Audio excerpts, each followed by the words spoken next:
Assalamualaikum warahmatullahi wabarakatuh. Perkenalkan, nama saya Dayat dari Prodi Budidaya Tanaman Perkebunan Politeknik Hasnur.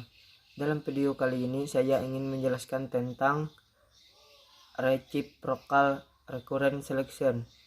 Reciprocal recurrent selection dapat diartikan sebagai seleksi berulang. Dalam seleksi berulang terdapat beberapa macam.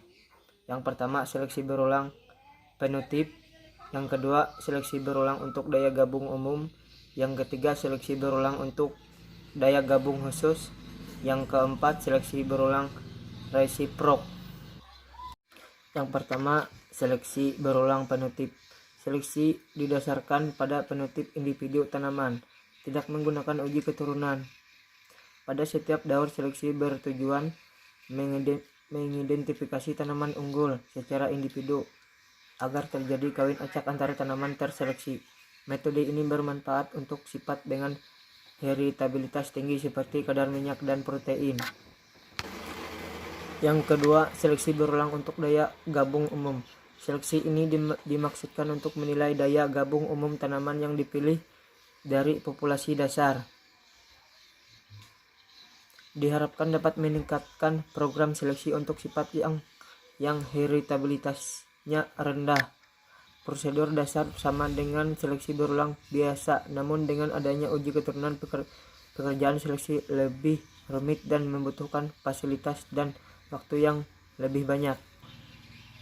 Yang ketiga, seleksi berulang untuk daya gabung khusus. Ciri program ini adalah terjadinya peningkatan produksi tanaman keturunan dari populasi dengan penguji. Program ini bermaksud untuk meningkatkan keturunan melalui uji DGK atau untuk memperoleh suatu populasi yang lebih baik sebagai bahan dalam seleksi galur murni dengan daya gabung khusus tinggi.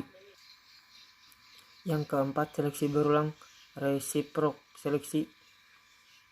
Program seleksi ini menggunakan dua populasi heterogen dan heterozigot yang masing-masing digunakan baik sebagai populasi bahan seleksi maupun penguji. Misalnya digunakan populasi A dan B. Apabila populasi A dijadikan bahan seleksi, maka populasi B adalah sebagai penguji. Sebaliknya, bila B sebagai bahan seleksi, maka A sebagai penguji. Proses seleksi ini untuk kedua populasi ini berjalan bersamaan. Oke, sekian video dari saya. Bila ada kesalahan ataupun kata-kata yang tidak jelas, mohon maaf. Wabillahi taufiq wal hidayah. Wassalamualaikum warahmatullahi wabarakatuh.